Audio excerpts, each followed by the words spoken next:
আমরা অনেকগুলা বক্তা নারী, কিন্তু নারী সেলের আসলে উদ্দেশ্যই হচ্ছে যখন এই সেলটা বিলুপ্ত হয়ে যাবে, যে এই সেলটারই আর কোনো দরকার হবে না।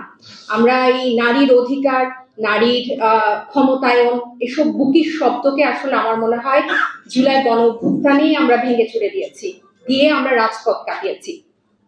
আমরা একটা প্রশ্ন, এই যে একটু আগে উমামাও বললো যে গণঅভ্যুত্থানের পরে হারিয়ে গেছে নারীরা, মানে খুব প্রায় বক্তব্যে নারীদের মেয়েদের বক্তব্যে এই হতাশাটা শুনছি আমরা, খুবই যৌক্তিক।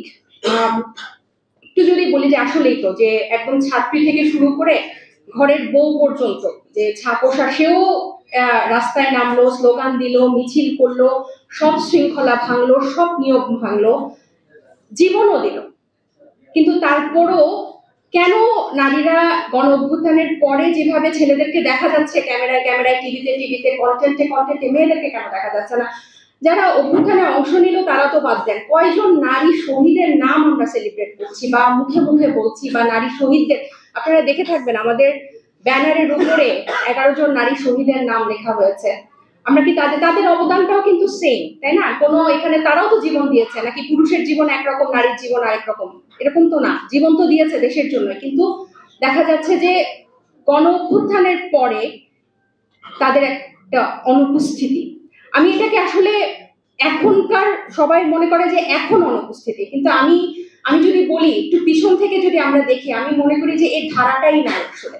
এই ধারাটা বা এই প্ল্যাটফর্মটা বা এই পরিবেশটা বাংলাদেশে কখনোই, অ্যাটলিস্ট আমার বুদ্ধির পরে আমি দেখি নাই। যদি দেখতাম তাহলে আমি নিশ্চয়ই সেটা সম্পর্কে জানতাম। এই যে অভ্যুত্থানের মধ্যে রাজনৈতিক আকাঙ্ক্ষা কি শুধু পুরুষদের, শুধু ছেলেদেরই তৈরি হয়েছে, নারীদের কি তৈরি হয় নাই? নারীদের জন্য যে এই কয়েকটা soft power, soft profession, doctor, banker, engineer, pilot, even বৈজ্ঞানিকও হতে পারবে, কিন্তু রাজনীতিতে না। কিন্তু যদি রাজনীতিতে যায় সেখানে একটা শুধু নারীর অধিকার নিয়ে কথা বলবে, নারীর ক্ষমতায়ন নিয়ে, এই একটা ফ্রেমওয়ার্কের মধ্যে কথা বলবে। কিন্তু আমরা তো এই ফ্রেমওয়ার্কের মধ্যে কথা বলতে চাই না, আমরা দেশ নিয়ে কথা বলতে চাই, আমরা দেশের মানুষের জন্য কাজ করতে চাই। তাহলে কি সেটা কি সামাজিক সংগঠন করে আর খালি এনজিও করে?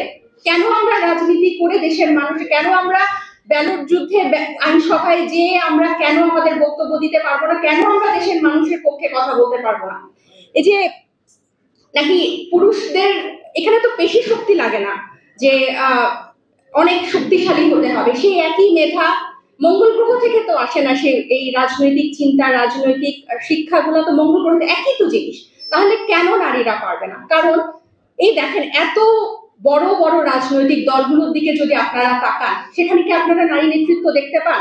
যারা নীতি নির্ধারক পর্যায়ে আছে, যারা দায়িত্বশীল পদে আছে, নামকাও আসছে। এই যে টোকেনিজমের কথা কেন বলা হয়, এখন তো কথায় কথায় কিন্তু এই জিনিসটা খুব ধরা হয়, যে 4 জন বক্তৃতা দিচ্ছে, আচ্ছা 1 জন নারী রাখো তাহলে দেখতে ভালো লাগবে, 3 জন বিচারক আছে, আচ্ছা প্যানেলে 1 জন নারী রাখো তাহলে দেখতে ভালো লাগবে, আচ্ছা অমুক প্যানেলে 1 জন নারী দাও, অমুক, এই যে টোকেনিজম, নামকাও আসছে, এইটাই চলে এসেছে এতদিন ধরে।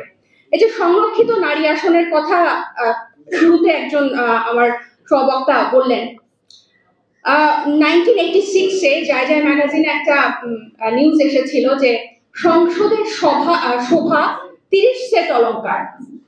এই 30 সেট ছিল 30টা সংরক্ষিত নারী আসন, পরবর্তীতে সেটা 40 হলো, 2008-এর দিকে মনে হয় সেটা 50টা হলো। এই যে অলংকার বলা, এর চেয়ে ব্যঙ্গাত্মক, এর চেয়ে বিদ্রুপাত্মক কথা কি? মানে শোভাবর্ধন, মানে ওই নারীরা সংসদে যাবে শোভা বর্ধন করার জন্য, কোনো মতামত দিতে পারবে না, এবং সেটা সেই যে 300 জন সংসদ সদস্য থাকবে তারা নির্ধারণ করবে, তারা মনোনয়ন দিবে যে কারা ওই 30 জন, 40 জন, 50 জন